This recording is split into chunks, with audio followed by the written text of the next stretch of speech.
Ladies and gentlemen, welcome to gaming series match between Modo and Taco Team. This is week 3, the Heroic Division. My name is Raven X, and I will be your host this evening for this game. We have done our coin toss and got our map bans and picks out of the way. We are going to go ahead and on first map will be Battlefield of Eternity, followed by Braxis Holdout. Map bans were Cursed Hollow by Modo and Towers of Doom by Taco Team. So we got a couple of two-lane maps. Hopefully these are good matches and they don't end super quick, because we know that both these maps have the potential of snowballing out of control. But we will go ahead. I will introduce the teams here, go over just a little bit about them real quick, and then we will get Team 1. It was actually already almost all set and ready to go. We'll get Team 2 in here, and then we'll chat about the teams here in just a moment. Alright, so on the left side, once we get in the game, we will have our Team Modo. They have a current record of 0-1-4. They have not picked up a win, however, they do have one split for the season, so they are in the positive of points. On their team, we have King Dingo. He's going to be running tank for his team. We have Savo, the team captain. Savo is, let me take a look here, the support. Eamon is a flex, going to assume a DPS, general DPS backline role. Factum is also flex, likely DPS backline role. Zabu Mafu is the solo laner for Modo. And then on the side of a Taco Team, they gave me 6 players, so we'll talk about that here in just a moment. Their current record is 0-0-5. Unfortunately, they have not yet picked up a win on the season. Both teams are looking to hopefully pick up their first domination.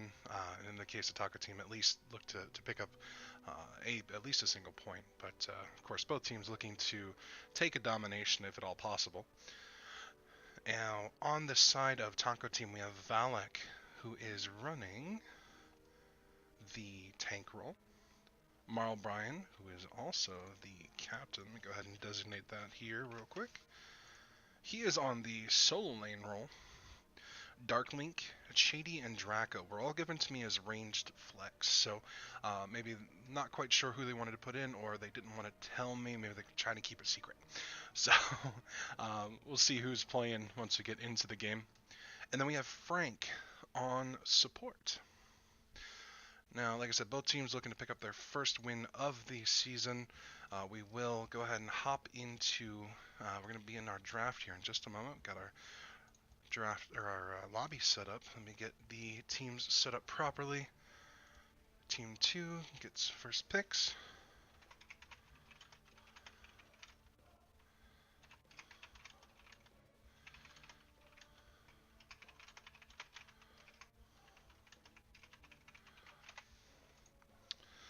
Alright, it looks like we do get, based on what we were given, Valak, Shady, Marl Bryan, Frank, Draco.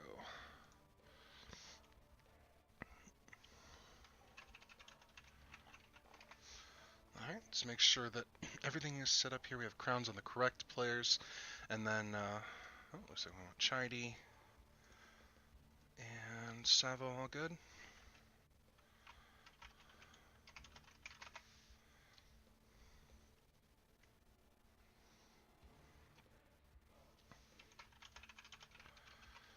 Alright.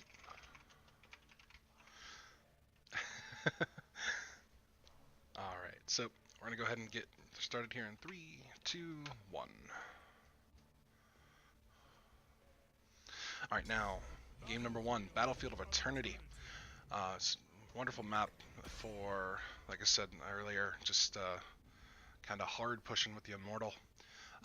Curious to see what kind of team this is. Again, this is a heroic div team, so I will look to see some high-level strategies, maybe some HGC copies or something of it more exciting than probably my own division for what I play on any given basis. We're pretty standard in what we play. So as you go through the divisions, the heroic division tends to have quite a bit of practice in. They tend to look at the higher level strategies and determine, in addition to their own individual skills, what kind of a game do they want to play.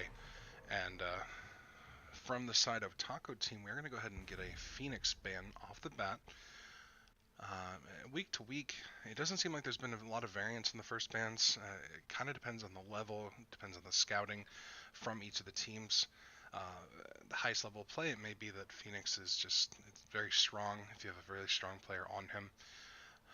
I have yet to see in coordinated play a substantial reason to really have a lot of Phoenix, but again, I've not followed all of the games. There may be a lot of teams that just wreck with him.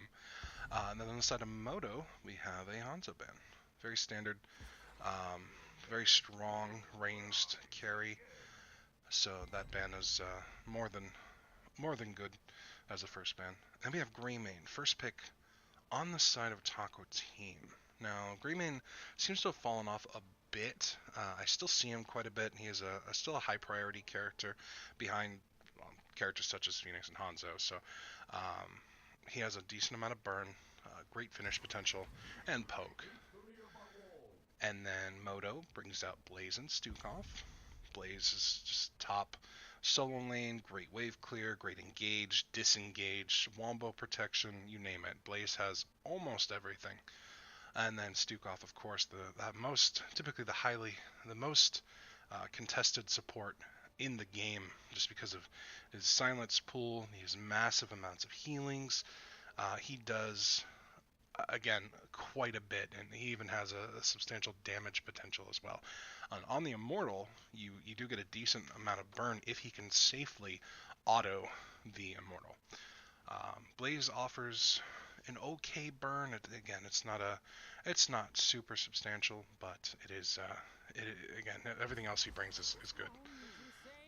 The response from the side of Taco Team is actually to take up another DPS. They're Li Ming. She has a great amount of poke. She has, depending on your level 7, whether you want to take Q, she has good burn on the Immortal, and she has okay burn otherwise, even if you don't take that.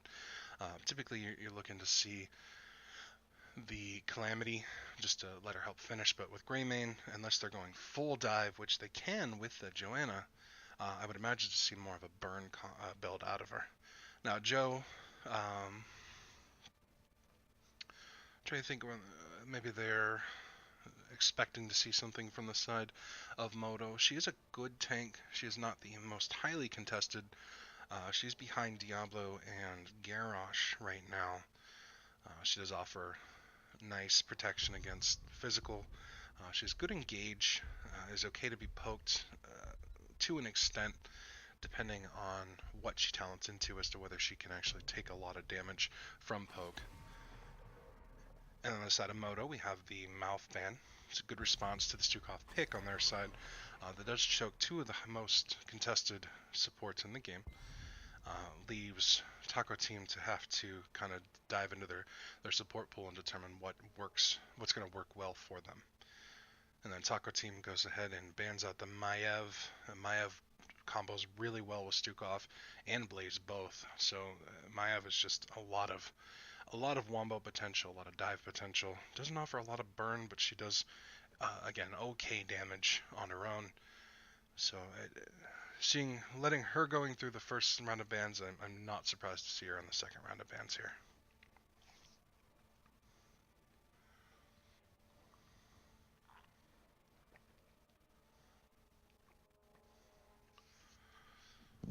Now, on the side of Modo, I would expect to see... I would imagine they would hold their tank. They don't need a tank as of yet. There's Zavala, one of the highest burns in the game. But they do go ahead and pick up their tanks. So they're going to hold their DPS for last. Vala, again, Q build. I'm not sure if she's the highest burn right now, but with Hanzo off the board, she definitely contests versus Greymane and probably Li Ming in the amount of burn that she can put out. And then she's got a decent amount of damage on her own. I have seen strong Vala players just rip through people. She's my most highest played character, but she's been replaced by Hanzo in the current meta. So she's fallen off a bit, but in the hands of a very skilled player, she's very strong. And then ETC is ETC. He does things very well. Good zoning, good engage. Godly moshes can win you games on their own. And then his global potential, which isn't fantastic on Battlefield of Eternity. Global isn't of substantial need because of how short the rotations are. But if they think that they're not going to have an opportunity to mosh, that could be a pickup for them.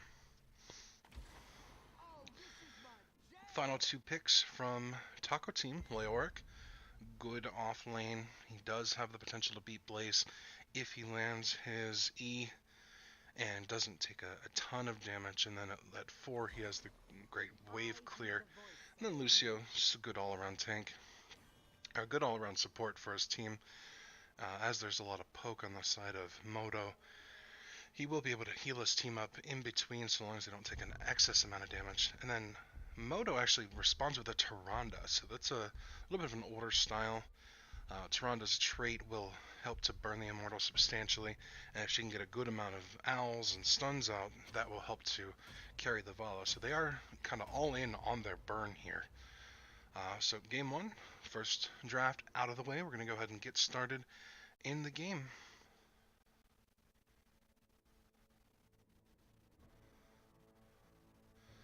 Now again, if you're just joining me, I am RavenX. This is NGS Week 3. We're actually wrapping up Week 3 today.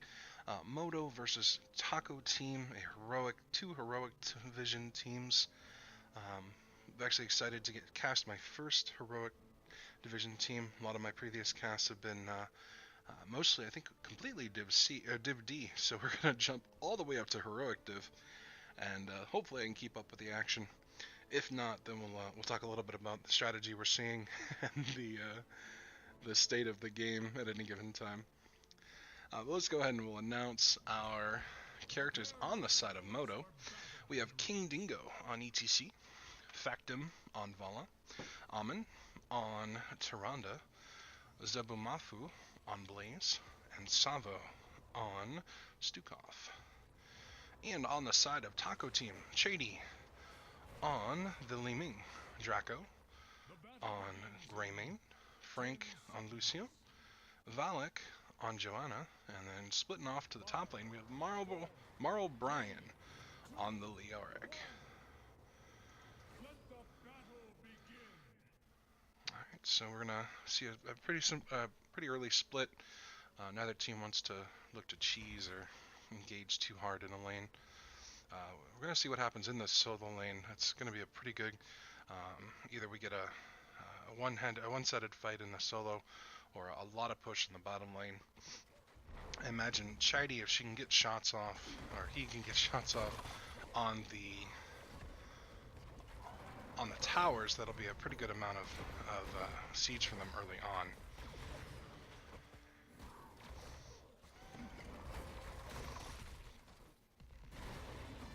It's a nice ETC slide through 3 people and a follow-up stun by Tyrande.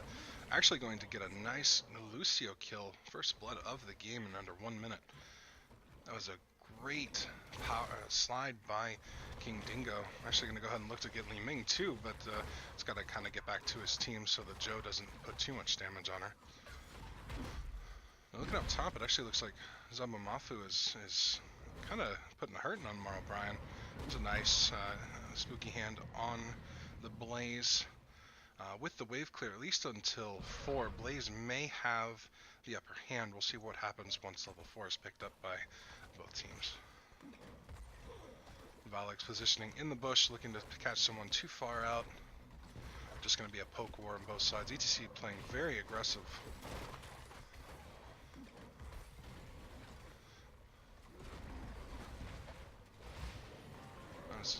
Once again, we have a very aggressive Valak on the Joanna.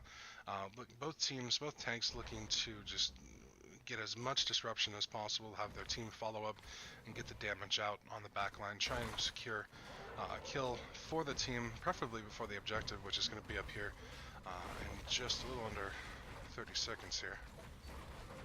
ETC taking a lot of damage. The cow can't sustain a ton of poke over a large period of time, at least until He's stacked up on his heals, and on that topic, we'll take a look at our level 1 talents. Growing Infestation, Neural Stim Pack, Ranger, Block Party, so he will not have extra heals for himself. Monster Hunter, of course, for Vala. We have Greenman going and taking the Bruiser camp, and then we have 3-man taking the camp on the side of Modo. Solo lane still fighting on here. And then with that 3-man taking the Bruiser, that will give Taco Team the go-ahead to just take the bot camp here. And Modo will have to come clear this if they don't want to take a ton of damage from it. So that might, unless they invade on this. They actually will get the invade. That is going to force Taco Team off the point. Take a look at our other talents real quick. Consume Vitality, Hold Your Ground, Accelerando, Wolf Hard, and Power Hungry. Generally all standard talents, so nothing too off the board here.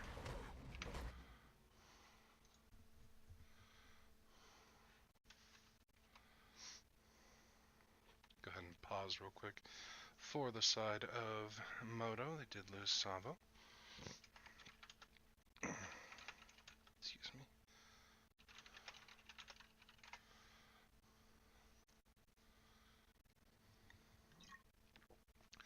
We'll go ahead and start a timer. I need to get a couple of different timers for both teams.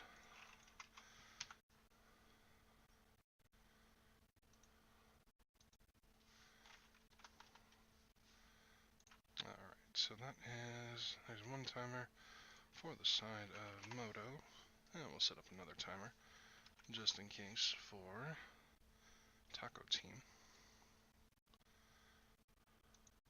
Now, I'll talk a little bit about what we're seeing so far here. We do see Marbrian is staying top, pushing in the lane. He did take the level 4 Neo Peasants, so he will be able to push lanes in rather well. I see Eternal Retaliation from Joe. They're looking to pick up their wave clear a little bit with that, because they do lack a little bit, not too much. They have a decent amount of wave clear with Ming and Greymane in the 4-men. Subwoofer. Subwoofer from Lucio, looking to, if he gets anyone right in his face, he'll be able to shove them off a little bit more.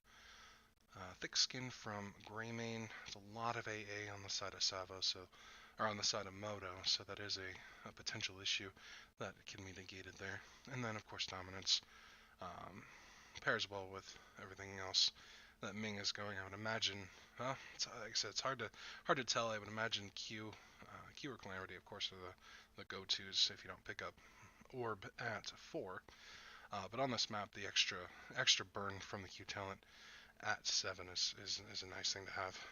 We have one good spread from Stukov, Oil Dispersal, Kaldore Resistance. So we're looking, going back to Ranger here for a moment, we are looking at Al build. She's going to look to stack up that damage as much as possible. Kaldore the Resistance, so it's Spell Armor. I don't personally see that extraordinarily often. We'll go ahead and count down. Oops, I can't spell. 3, 2, and 1.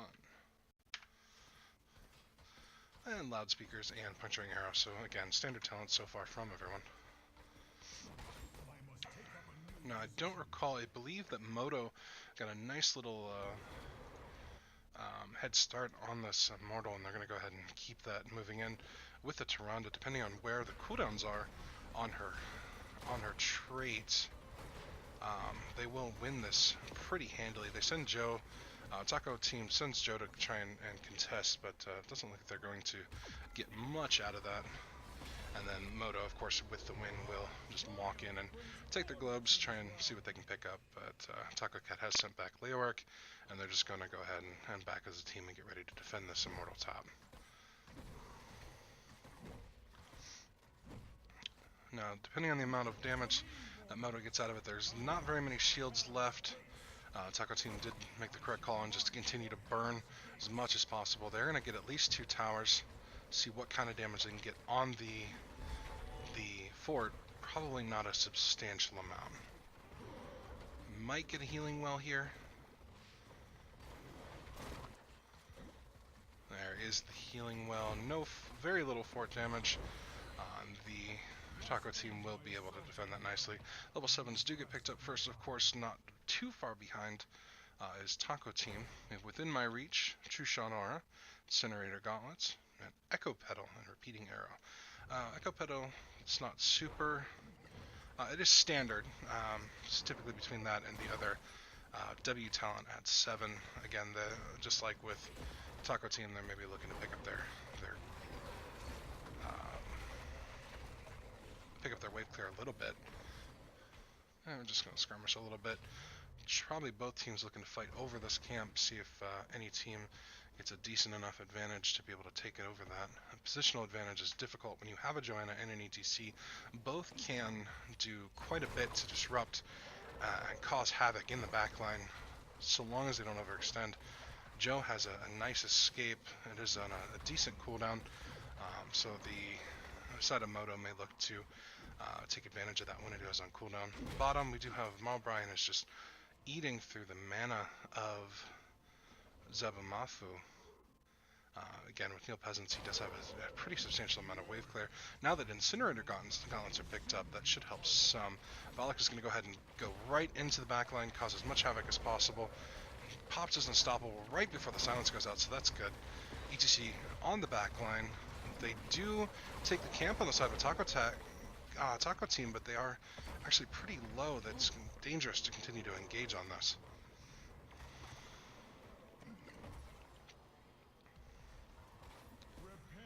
Alright, we have the second round of Immortals up.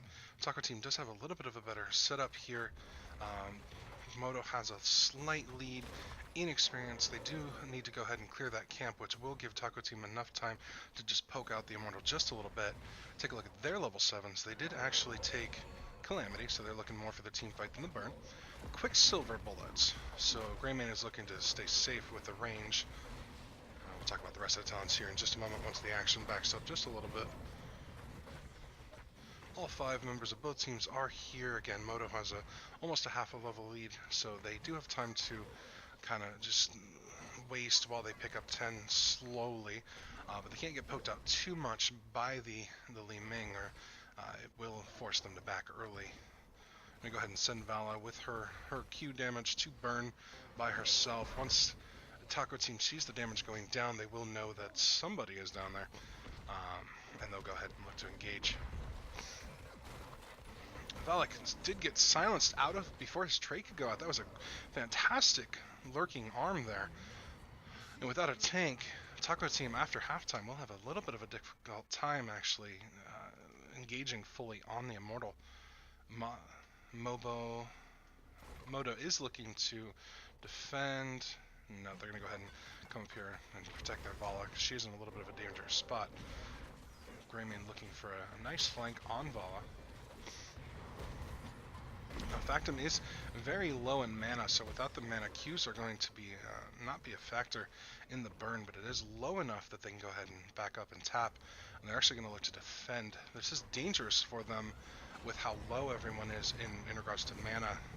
Health is okay with the Stukov, just heals a ton, but now that Taco team is fully engaged, they do have the better burn. They were going to go ahead and hopefully burn down the Immortal here in there for them.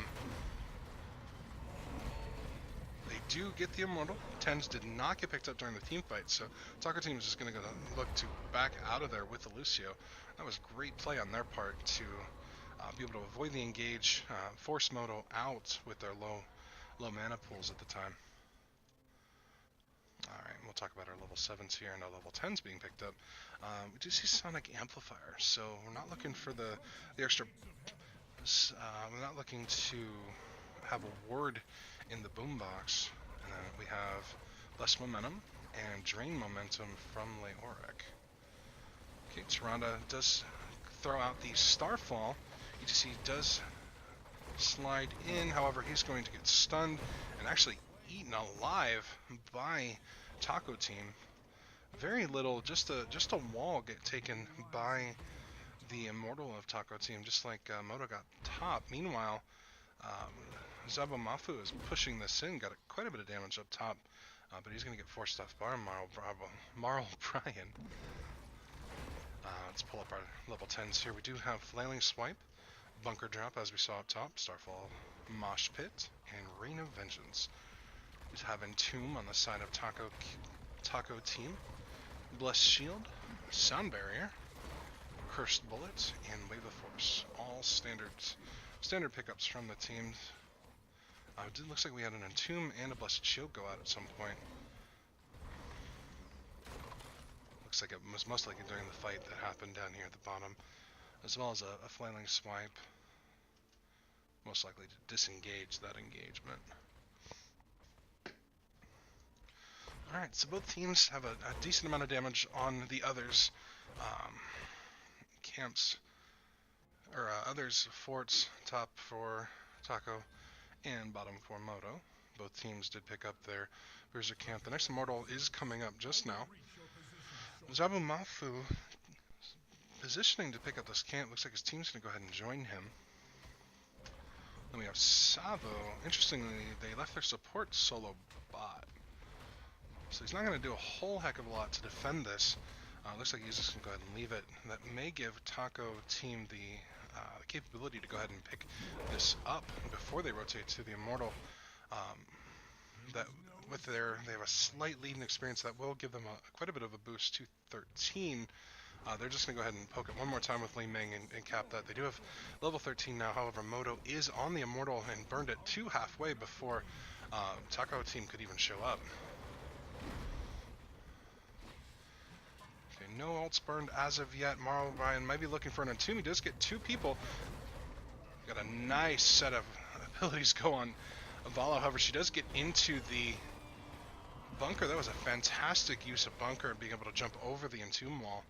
No death still as of yet. There's a lot of damage going out by Li Ming. Again, that poke is horrendously doing a substantial amount of damage.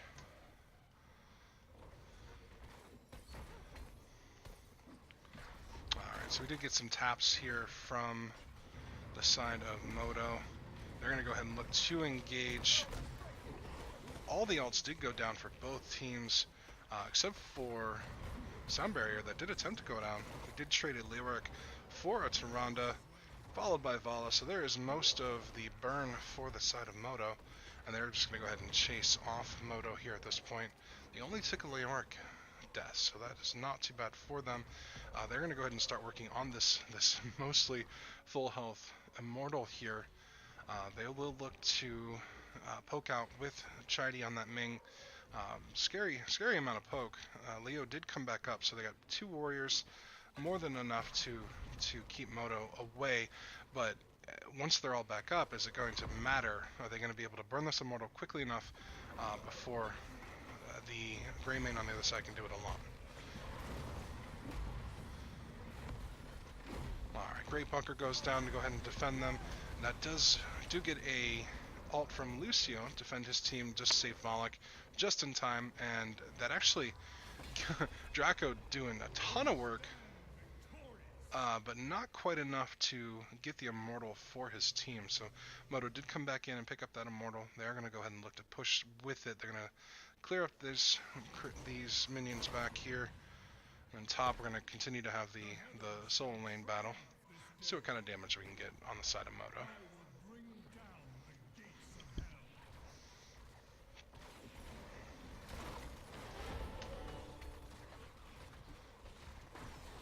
Tower's down. Good stun on Valak.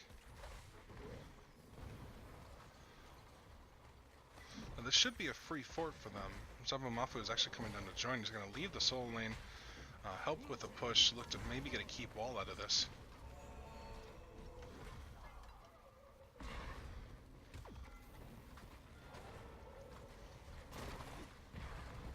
Silence pools sitting on the gate, making it very difficult for Taco Team to do much of anything.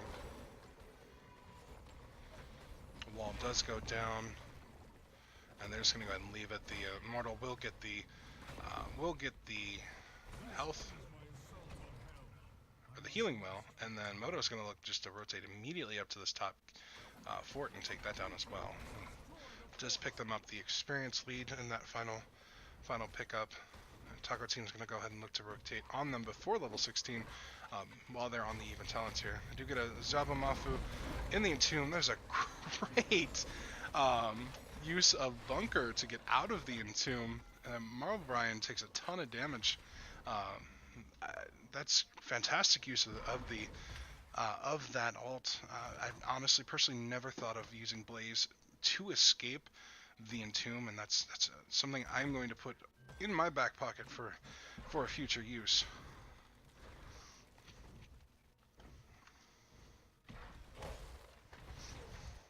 Modo is going to look to engage. They don't quite have 16 yet, so this could be dangerous for them if they don't have everything. Vala does complete her Q quest, so her damage does go up substantially. Have a curse bullet that does go out here. ETCs goes in with the... Alright. Ult goes out by Lucio. I'm trying to see where's everyone health. There's so much healing on both sides. Finally, Vala does go down. And then Modo has no choice but to back out, and they're going to have a really rough time. It's a good disengage. However, it's just not quite enough. Both of the DPS for Modo gets taken out in that fight. That was a heck of a fight for that camp, and ultimately Modo did end up getting it picking it up, but at the cost of 2 of their own members. This does give Taco Team a little bit of an opportunity to kind of get a little bit of a head start on the objective. However, they do have to keep Marl Bryan top to defend that camp. Now, they do have the opportunity to do so because both of the burns are down for Modo.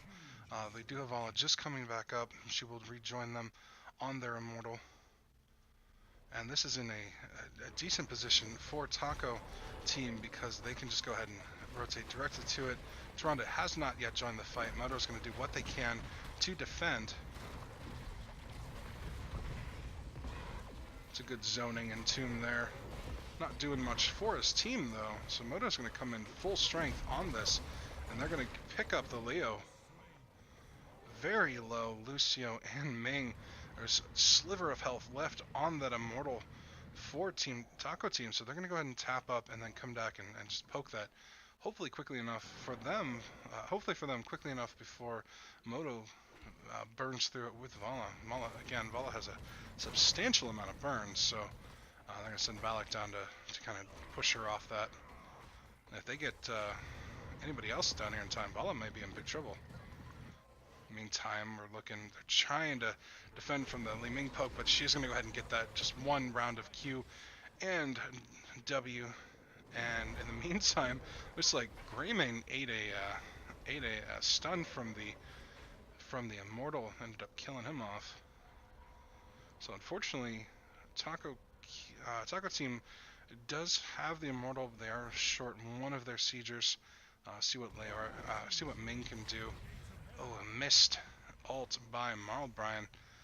Trying to catch the Blaze, but he's going to get away okay, and this Immortal isn't going to do a whole lot for them. It's going to get a healing well, maybe a little bit of damage on the fort, but the fort should survive through until at least the next phase. Taco Team in the meantime is going to go ahead and push through bot, try and get what damage they can, and get a race 220 at this point. Nice stun by Zabamafu. Leoric's going to go ahead and get away okay though, and then Frank's just going to boost himself out. Both teams making it out okay. Looking at our level 16s for both teams, we have Super Strain, Thermal Protection, Mark of Mending, Showstopper, and Manticore. Royal Focus on the side of Taco Team, Fanaticism, Rejuvenesca, Eager Wolf, and Mirror Ball. Mirror Ball is interesting. I'm seeing that a little bit with Calamity. It does make it a little bit difficult to dive onto the other team. There's not a ton of burst damage on the side of Modo, so she may be able to get away with that. Eager Wolf is interesting. Did go Eager Wolf for increased burn on the Immortal. It's an okay option. The extra damage from Executioner is not a huge deal, as well as Alpha Wolf. Neither of those are a big deal for this, so long as they continue to burn the Immortal. That's the big deal, or the big thing for them. We have Fanaticism on Joanna. That, to me, that's an interesting choice. It does increase the duration just a little bit. Might help with the amount of CC on the silence if you keep it up long enough, and then walk into a silence pool. Level 18 for both teams. Both teams are going to go ahead and pick up their respective bruiser camps. And then we're going to go ahead and position on the Immortals. They need to both sides to get their own Immortal on their own side. So Taco team is going to go ahead and send Marl Bryan to defend. Modo is not right yet. They're going to go ahead and look to engage in. That's a nice power slide. No real follow-up though. They are dangerously in trouble with fighting on the Immortal. They can't go all in. So it just really depends on the proper positioning from Taco team.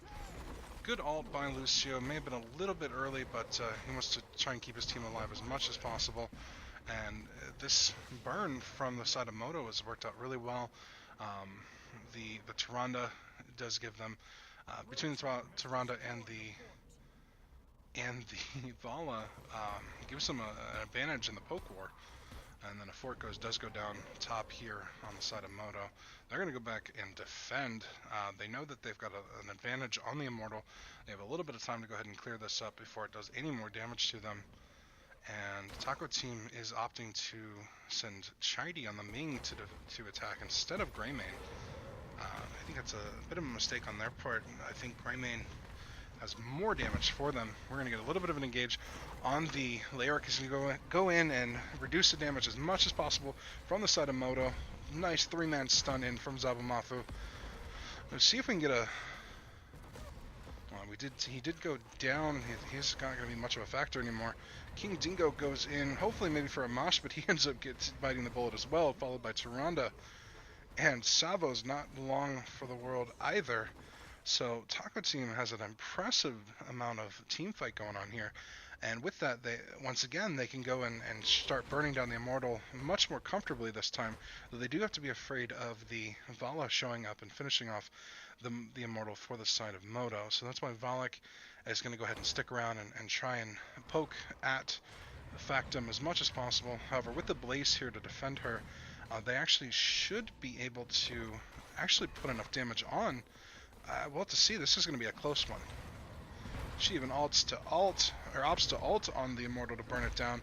Still in the lead ever so slightly. Marl Bryan comes out, throws out the Entomb. It does miss, and ultimately Modo does finish their Immortal first. Oh, I'm sorry, no, they do not. Taco team actually ends up picking up their Immortal. So they almost got what they needed from the Vala Blaze. Not quite enough. Now, with that, level 20 was picked up in the meantime by Taco team. However, they're not going to get much of an opportunity before 20 is picked up by Modo to do anything with it. Real quick look at the ults here. Burning Despair, Indestructible, Bossa Nova, Hunter's Blunderbuss, Repulsion, all standard. Upgrade, Flailing Swipe, Burn Notice, Celestial Wrath, Death Metal, and Rancor. Alright, quite a bit of damage coming in. Keep wall's going down. Keep is also likely going to go down. Modo's not going to be able to burn through this very fast. They should go ahead and just bypass the Immortal and look to engage. But it looks like Taco team's going to go ahead and say, nope, we're going to engage on you instead. Nice disengage swipe by Savo. Keep does go down. They're going to go in on the corner. It looks like Taco team is going to go ahead and look to possibly end this. At least poke. Get as much damage as possible. Doesn't look like they're going to get any keep or core damage, but King does go in.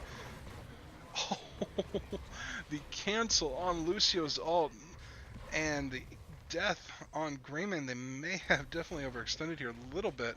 Marl Bryan is going to get caught. He does not. He does have his E, however, he's eaten way too much damage before he can get out of there.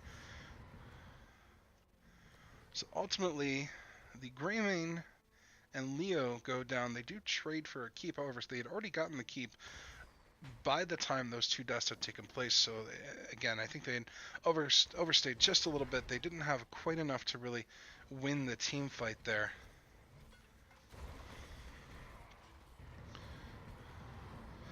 Though I imagine if that Lucio ult had gone completed, Greymane may have survived. It may have depended on his positioning at the time. Really, that was a fortunate uh, cancellation on the side of Modo. Now, with first keep, that will give the Taco team a bit of pressure, give them potentially a little bit of leeway depending on how well Modo clears these lanes.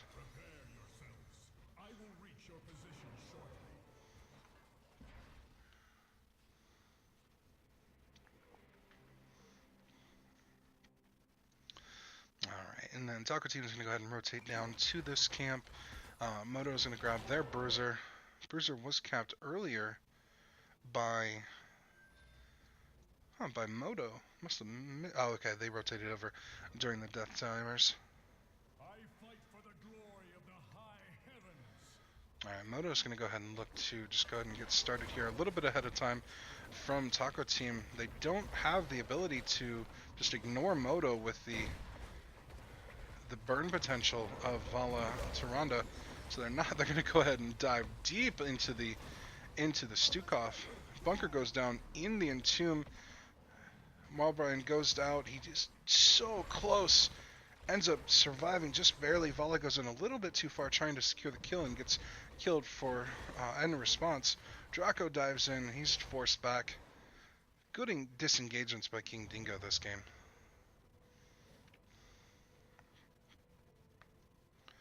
Now with the two deaths, Taco team may potentially have the option to quit or to cancel. We do get an attempt at a mosh.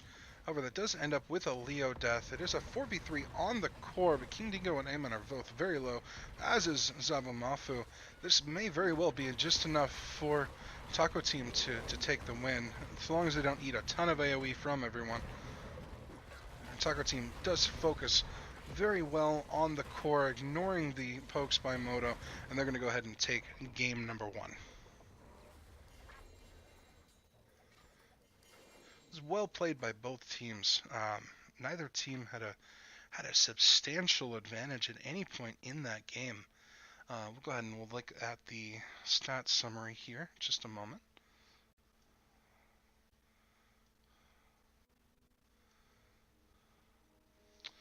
Alright, so we have a 9. Both teams reached level 21. Pretty much the same. We did get 9 to 10 deaths, kills on both teams, so it wasn't there wasn't a substantial, like I said, a substantial lead at any point by either team. Leo had a lot of deaths on the side of his team, but it seems like that did pay off. You know, Leo is the sacrificial lamb many times, going in and dropping an Entomb, throwing out his abilities, and then just trying to stay alive as long as possible. And once you hit 13 with that Ominous Wrath, a Wraith, you are going and dropping the damage substantially by the backline of the other team. Now, Modo with the Tyrande Vala already didn't have a ton of damage to begin with, but looking at the stats across the board, Modo actually, with only the Vala ended up getting outstripped by quite a bit by Ming, who also, Chidey on that Ming did not go down at any point during that game. And then right behind that, Greymane, having the double assassin versus the Vala Tyrande, Blaze did make up a bit of that damage in form of AoE, which they were lacking between the Vala and Tyrande. Outside of, landing multi-personnels and the W's from Vala, mostly it is single target damage and opting to burn. So it's just unfortunate that they ended up taking deaths on key points during immortal fights. Now, looking at healing, Lucio topped the board. He did end up being out healed by the combined Stukov Tyrande, but ultimately, it helped his team quite a bit to just stay alive, and a few popped ults that, or a few missed ults that would have potentially been disastrous had Modo been able to capitalize on that by a substantial amount. But we're going to go ahead and we're going to jump into game number 2. Game number 2 is on Brax's Holdout, and I love seeing this map. Don't get to see it too often. It does get banned quite a bit. Nobody wants this map. It's so much potential for snowballing, but at the higher level of play, you may see it more and more that people may enjoy the map because they have better handle on the rotations. better handle on what is going to be a strong four-man to be able to contest the lane, um, having a strong amount of wave clear, keeping pressure on the other team in that four-man, and then having getting the top solo as well as getting a rotation up to get a kill on the solo laner is something that is a substantial boon for the team. But yeah, Taco Team did take game number one. We're gonna go ahead and give them a point. And while we get both teams loaded in here, we will we'll talk about what we saw game one. Like I said, in regards to comp, both teams look to play the objective. Both teams built for mainly burn, a little bit of team fight potential on both teams. I am surprised to see Ming. I wouldn't say necessarily surprised. Ming went Calamity over Q, so they didn't go full burn. They were ready to fight if the opportunity presented itself. And more than once did they take a very good team fight to turn the objective in just the last minute. But Braxis, the objective is a little different. It's about holding your points and having a strong team to stay put for potentially a very long period of time. Um, Early on in this map, you tended to see a lot of AoE. Gul'dan was a high priority, not only because of his wave clear, but of his ability to clear the Zerg waves as well. So you don't see Gul'dan a whole heck of a lot nowadays, but we will see what both teams opt to do. Go ahead and set up our draft here properly.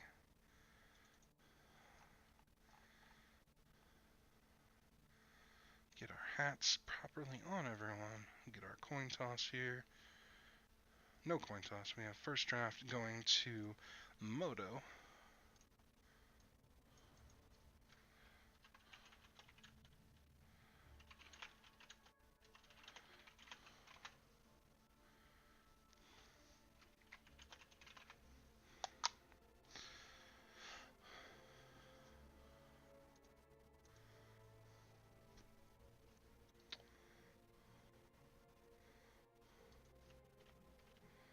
Alright, Modo is ready. We'll see what we have. Alright, Taco Team is also ready. I apologize, at some point, I keep having to catch myself. I want to call them Taco Cat or Taco King from multiple different... I almost slipped many times. I don't think I've done it yet, but I'm still waiting to see what happens, so...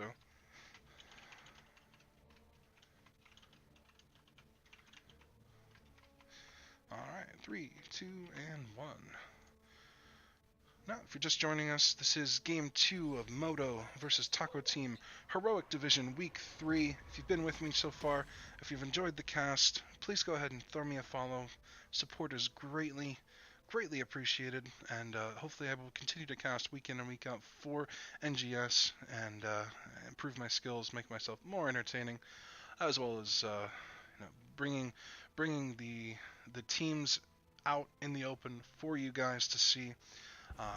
It's what it's all about. I love being able to cast and showcase all of these teams from Heroic all the way down to Div D, and they are a substantial amount of fun, and I learned so much. So on this draft, on the side of Modo, we are going to get a Garrosh first ban. Garrosh, very strong tank, top of the board right now, probably just barely ahead of Diablo, though they do kind of different things in what they offer. So it's really a matter of preference as to which of the tanks do more for you. And Taco Team is going to go ahead and ban Phoenix yet again. Let me go ahead. I apologize. Let me get the draft up for you guys. If I ever miss, just go ahead and yell at me. Say, hey, switch your overlays. Something's wrong.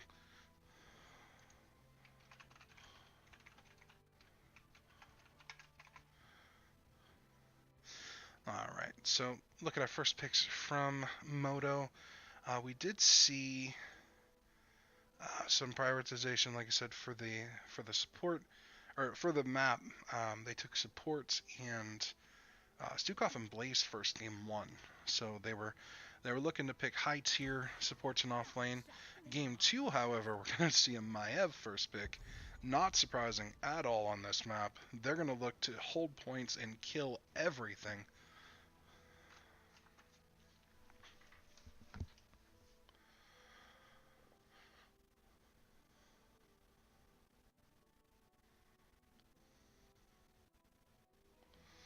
Alright, now the response from Taco Team may very well be to deny picks from Modo that could pair well with the Maiev and cause them all sorts of problems. Things like a Diablo, a Stukov.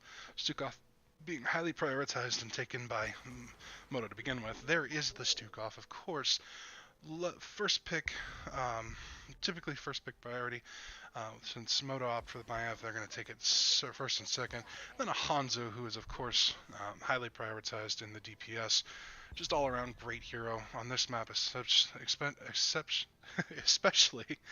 will have the ability to make use of his W to clear waves and just use the corridors to do a lot of AoE poke damage. And then on the side of Modo, we have an instant lock Junkrat. They are looking to do what my team does, and I think does very well, and that is to just blow things up. Maiev into a Junkrat Riptire. I hope to see what I see week in and week out from my own team. Just a lot of wombos and death and explosions. I can't wait to see a higher team, see what they can do with it. And then they also pick up a Malfurion. It's not a surprising pick in that Malf is the second support to Stukov, in my opinion. He does have a nice place in the meta right now. Doesn't do exceptionally well with the dive. It's hard for him to get in safely and then not die, but we'll see what they can do with it. ETC ban on the side of Taco Team. They don't want anything to do with a Mosh Wombo with Maiev and Junkrat, so that's off the board. And then Modo bans in response Malthael. I'm unsure whether that is purely because of his solo lane presence or if they were worried about something coming up. They still need a tank and a solo laner, so they may be opting for a couple of really beefy front lines that Malthael could have been a bit of a problem for them. So we will see what Taco Team responds with here. I would like to see them, they have not picked up a tank, so I would like to see them pick up one of the higher priorities like a Diablo. That would be good to take that away from Modo. And then of course their offlaner, because they're all of the options are on the board. Sonya, Blaze, Leo, and there's the Diablo Sonya. Fantastic picks from them. That does a denial from Modo. Diablo no wombo combo with Maiev Junkrat on Diablo, and then Sonya, while not substantially wombo material, she is great in the solo lane. So again, both very good picks, very standard wombo combo potential with Hanzo and Diablo as well. Diablo, Stukov, Hanzo, all of them throw out abilities that hit AoE and just can erase people from existence and set up for follow-up for the rest of their team. Now, the response I would imagine on the side of Modo is to pick up a Blaze, and with the tanks remaining, I'm not sure what I'd like to see. It's difficult to set up any wombos with the remaining tanks. I'd say a Joanna would be an okay option. She'll be able to pop her trait, get herself out of some nasty situations. It is a Muradin and Zagara.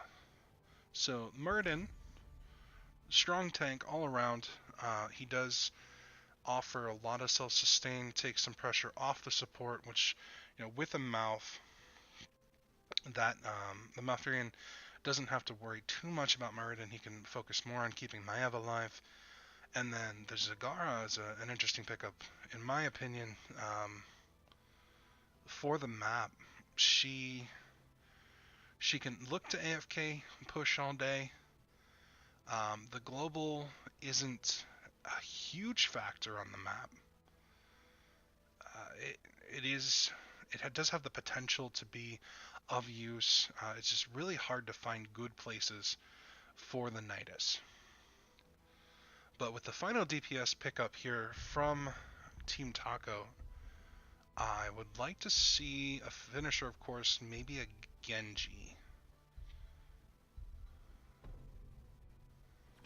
Crummy, okay. So they're looking for some really long range. They want nothing to do with Modo's dive wombo potential. Looking at these teams, they're both, I think, very good. We have a dive-ish split push type comp with a little bit of poke. They got a little bit of everything on the side of Modo, and then we got a little bit more focus on Taco Team, where they have just they have wombo potential. And they also have poke. Both teams, again, I think have very strong heroes. The Zagara, depending on how the Zagara is played, can be a factor. They may even look to wombo with the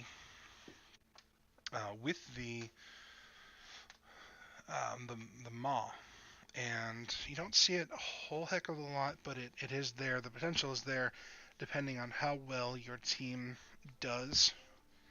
You know, Maw is with the Warden's Cage doesn't take a whole lot to set up. You drop the Maw, or even the Warden's Cage, get everyone in one spot, drop the Maw, and then get the Riptire sitting right under the Maw for the moment they come out, and just blow them to Kingdom Come.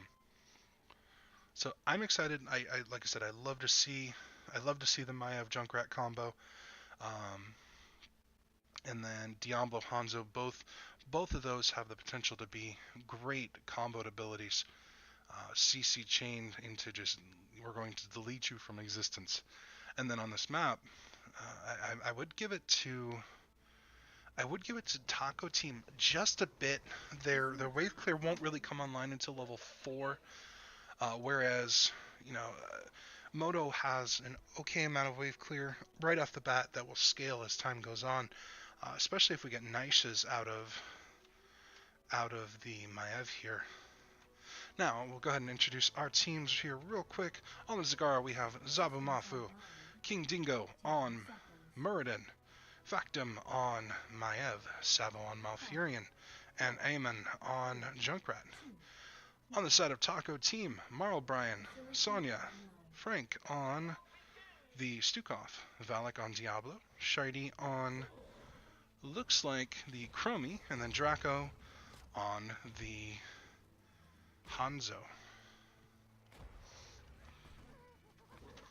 I've been made aware that Zagara is 1-0 on Braxis tonight, so it'll be interesting to see if that continues to work out for them. We do have a gank potential up here from Modo. They're looking to take Marl Bryan down and give Zagara a little bit of a heads up. Now, Marl, I imagine, knows that this is going on, at least that they're missing 4 bot, and Aemon is alone. So they're going to go ahead, they know that Marl Bryan didn't step out too far. They're going to go ahead and join their Junkrat bot and go about the standard 1-1-4-4. Nice engage from Maiev. Get a little bit of a pull.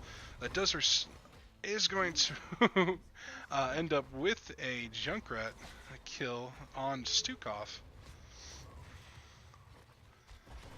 And they're going to have to be very careful about that. There's a ton of potential. The one thing I didn't bring up is the Savo root as well. That root is painful for all the potential wombo. So yeah, the Malf actually does work out pretty well into the wombo potential on the side of Modo. Now this was the Taco Team's map pick. So we'll see if this is a standard response from Modo for this map, or if it was mostly looked at as to regards to what was picked up on the side of Modo, or on the side of Taco Team. They're just going to push hard top with Zabumafu. They're going to take top objective, hold on to it, and just look to push hard with Zagara. Now on the side of Taco Team, they don't have as much siege, so they're going to have a difficult time reciprocating this siege. They have to actually look to rotate and get kills, because they can't out siege Modo. Diablo does go over the wall, but he's going to go ahead and get out okay. Modo is going to go ahead and return back bot, look to get the objective. The Sage did its damage. They have a nice half level, almost 3/4 level lead. Good route on Diablo. We have a Maiev in for a double pull, but no real follow-up potential with the Frank. He did get canceled on the Lurking Arm, so that's going to be less annoying for them. Diablo taking a little bit of damage. He doesn't have a ton of souls as of yet. Let's take a look at our level 1 talents real quick. Nature Swiftness, Volatile Acid, Pursuit of Vengeance, put some English on it, Third Wind, and then Taco Team, Tough as Nails, Target Practice, Devil's Due, Mounting Sand, and Growing Infestation. Mounting Sand is interesting. Just going to help to get our Q up a little bit quicker. I don't normally see that, though. Hanzo does end up getting taken down. Now, they also, Modo did get a full Zerg wave out of that. We'll see what kind of a defense, without Hanzo, Taco Team is going to have a little bit of a difficult time defending this, and Diablo's going to get knocked out and picked up by Modo. Just a 3-man push here. Oh no, 4-man, there he is. Aemon disappeared there a little bit. They have a substantial amount of push and siege here. They may very well look to snowball this hard, just because of the hard engage they have. On top, Zabumafu is very low, almost 200 health, so he does have to be careful not to take too many shots from Marl Bryan. Meanwhile, Fort does go down. There's a 2-level lead by Modo. They're going to go ahead and rotate up on Marl Bryan. Potential for a gank. Hopefully, Zabumafu doesn't step forward too far and eat a Sonya spear. And Sonya ends up going down. I think she may have just wanted to go ahead and just take Zabumafu with her. I don't know that she realized that she wasn't going to really make it out of there. Now with that pickup, we are 5 kills to 0. So Zag is getting quite a bit of value. Let's take a look at the siege already. We're up to 37,000 to the 25,000 of Sonya. And again, the kill pressure on the side of Modo is substantial. Amen just going to go ahead and soak bot for his team. Does have to be careful. He's got a decent amount of escape with his mine. He's going to throw that out and zoom out of there. And this gives Modo kind of free reign to get the camps on their side. Taco Team's going to respond with the same. Grab their camp. They do need to try and find a way to make up soak though. They do pick up level 7, so we'll talk about the level 7 talents here while both teams get their camps. We have Tenacious Roots, Vengeful Roots. We have a lot of Roots talents from our mouth. Viscous Acid and Medusa Blade. Decent amount of push and gank potential. Pin Down and Elun's Wrath. So we look for a lot of Q damage. Maybe a little bit of an invade by Modo. Just a 3-man here. They don't have Junkrat, so maybe just scouting to see what's going on. It does back Taco Team off because they're not entirely sure what Modo is looking to do. They bring down all 5 people to go ahead and take this camp, and Modo is going to wisely back off of that.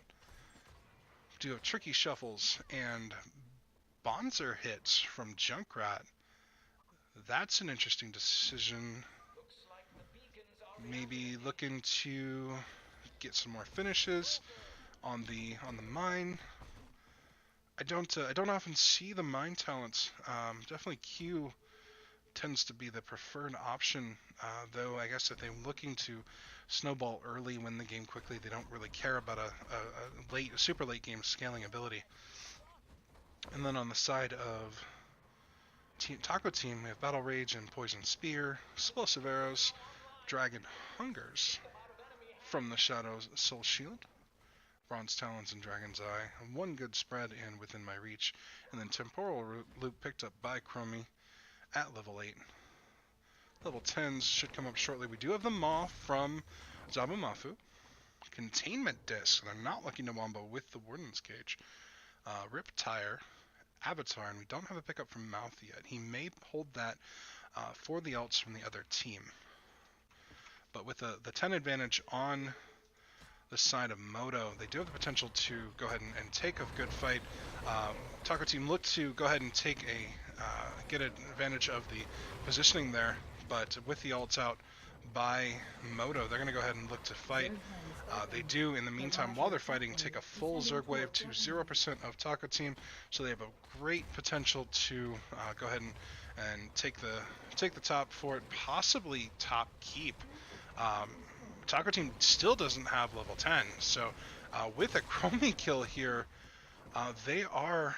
I can't think of a way that they don't get keep here, unless they take an unfortunate death.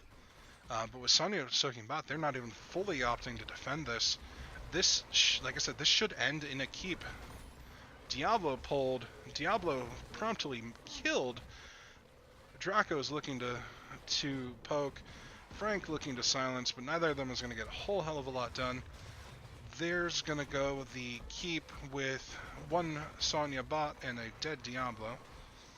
Now the question is, do they look to end, or do they think that might be a little bit too greedy? They are going to move in here. It is dangerous. Again, they do have a 3-level advantage. They do have a talent tier advantage, but if they take a bad engagement, that gives a Taco Team an advantage. However, there goes the Chromie. Maw does go out. Containment Disc does go out. Sonya is going to go ahead and die from the Containment Disc. So with those 2 kills, that does give Modo most likely the go-ahead to actually go ahead and end this game. Valak goes out. Oh, unfortunately, the ults are mistimed.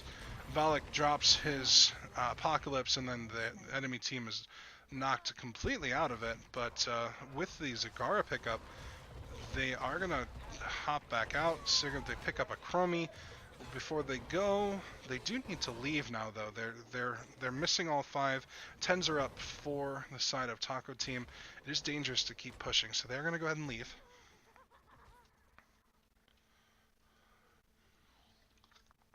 $13 talent tier advantage by Modo. They have had an impressive first 10 minutes on this game.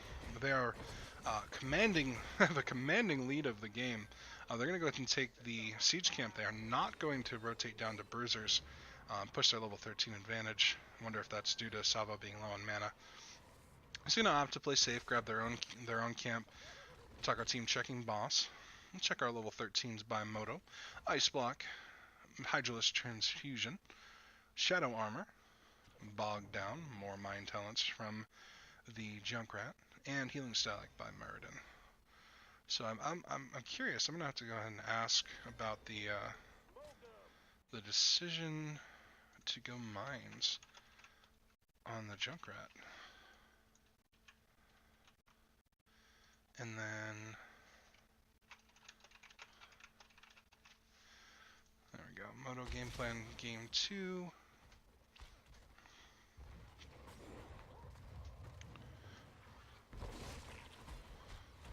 A little bit of a siege here, maybe looking to force some pressure while camps do some work top.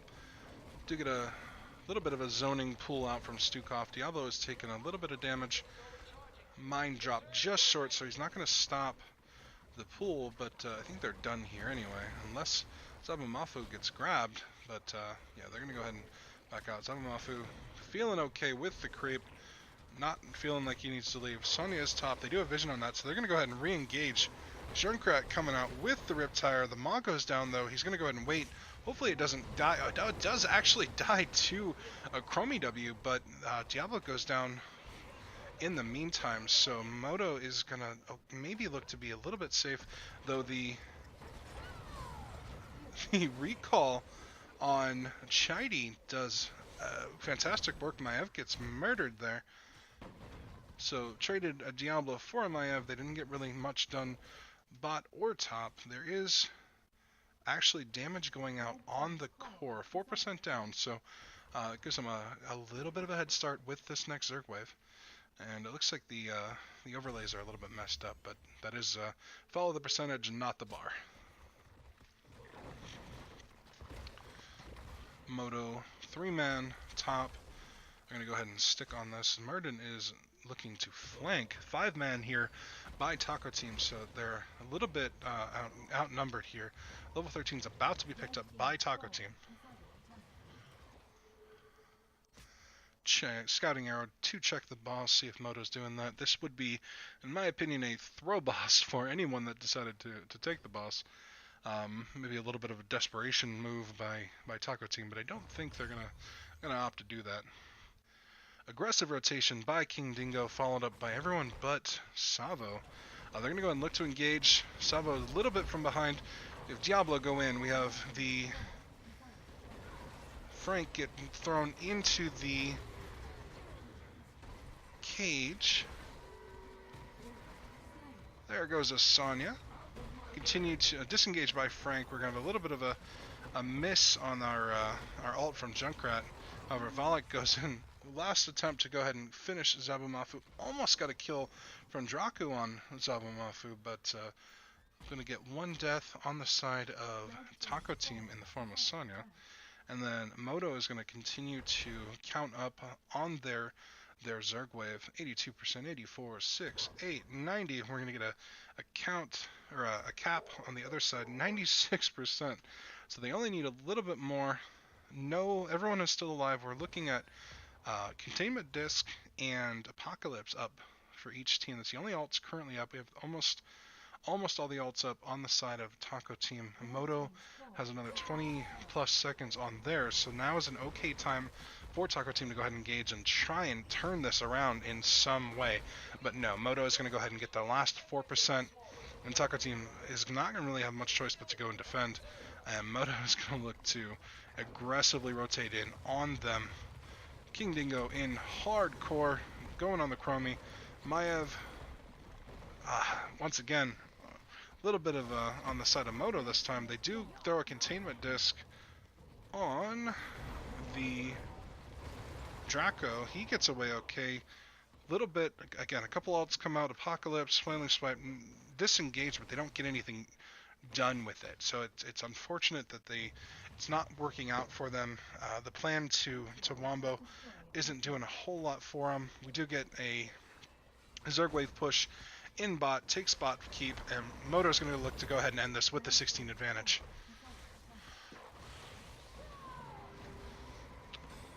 Maybe they might. They're going to go ahead and slow it up just a little bit. Let the Zerg wave do the poking damage. While Brian does go down solely to the Riptire there. And game number 2 is going to be taken handily by Modo, 15-2. Each team picking up a win, a game for the evening. So Modo throws their first points on the board for the season, and Taco Team, actually I take that back, I think Modo, double check that. We will backtrack to our team info. Yeah, Modo actually takes their second map for the season, and Taco Team takes their first. So, match summary. Go ahead and take a look at the teams here. Zagara, I think, did a substantial amount of work for their team. 5 kills, top siege, top damage, top soak, just constantly forcing the solo lane of Sonya to clean up after her, and just gave them a hell of a time in the top lane. And the rotations were good from Modo. They were constantly being aggressive with their 4-man. Great play all around. They well-deserved win. It didn't come together much for Taco Team. So I'm going to go ahead and I'm going to message our teams here and see if we can get a little bit of an interview. In the meantime, if you've been following along, I do appreciate the time. Both teams, of course, appreciate you watching their games. If you're interested, if you enjoyed the cast, if you find me entertaining, go ahead and give me a follow. It's greatly appreciated. It allows me to continue to expose teams to viewers in NGS. The more people that are watching, the more these teams get exposure, and people can see how the teams play. It's just a lot of fun for teams to see, hey, I got a dozen or more viewers in my game on any given day. So once again, throw me a follow. Give these teams much love in the NGS Discord. I'm going to go ahead and message both of them.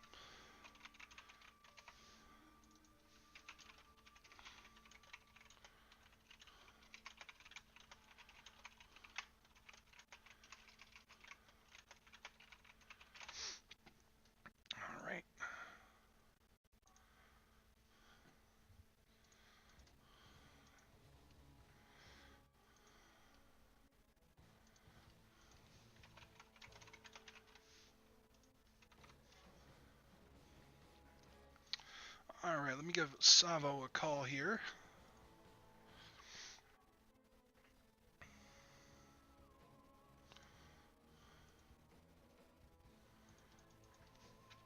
Hello.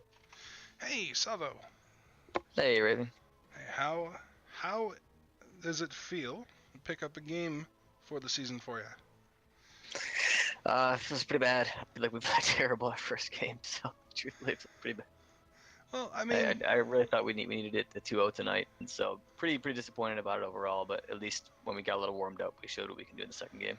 yeah, game two was absolutely fantastic, and definitely, definitely want to highlight some of what went on in that game. But let's talk about game one real quick. How you said you didn't feel too happy. You know, it's a loss, of course, but what do you think went on with you in that game? First off, we didn't push our advantage early. We had a pretty strong kind of early stun comp with some silence follow up as well, and we had a Tyrande was obviously super strong very early in the game. We did not push our advantage hard enough early on with going in for like the proper CC chains and whatnot. Also, late game we didn't back up as a full team as well. Our kind of formation in the team was a little bit off. Even with that, the game was pretty close, but we blew that last one. But we were a little bit ahead in the last Immortal, so Yeah, wasn't really great. both teams did really well game one. You guys, it came down to just team fights, really. You guys went back and forth, taking team fights and trading, burning the immortal, getting a kill, burning the immortal. Other team comes back in, turns the fight, and then ends up sometimes you picked up the immortal, other times you didn't quite get it, and you know, it was very back and forth. It was very enjoyable to watch that game one. So I think you guys Yeah, should be proud. Of course, you might have some evening or ironing out to do, but overall, it was a great game. I'm sure everyone enjoyed watching it. yeah, it was Uh, definitely close. I feel like our disengage was really weak that game, and that's probably of all the things that kind of ruined us mainly that game. So, gotcha.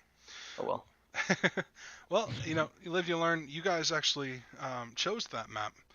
Was what you ended up with ultimately what you really wanted for the map? It wasn't actually no, but I mean it was not very far off. I mean we were an okay kind of alternate to a Toronto, so but it wasn't very far off. We knew that we could play that comp just fine. We just didn't have our full CC chain combos on. When we did, like the person that we went on died immediately, so we just didn't have that on. It should have been a much more streamlined game, but Yeah, when you're a little rusty and you don't have the 5-man ready to go, it's tough.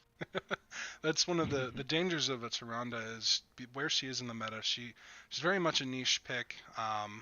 Definitely. Vala has fallen off a bit. She still does a decent amount of burn. You guys burned the hell of that mortal a few times with Tyrande and Vala alone. But when it comes to team fights, it's like you said, it's very much a matter of can we chain CC someone, pick up the kill, and then go burn.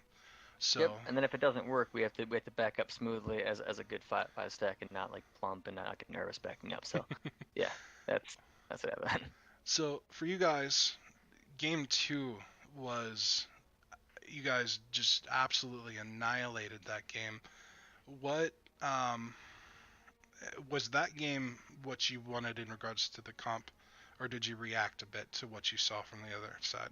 A little bit of both, a little bit of both. I mean, I felt like, I mean, we've got a couple different things that we'd like to do on Braxis, so that was more, I guess, kind of a half and half. Some reactionary, some of what we like to do. But yeah, there wasn't really like 100%. Hey, these are the five we want to get. This is who we're going to end up with. So Well, Zabumafu, I think, did a great job. You guys, the pick, um, and then the play. I didn't get to see too much of what went on, but she looked like she did or they did a good job in the lane, and then the pressure that it caused when you guys got together, when you actually won the objective, which was every single time.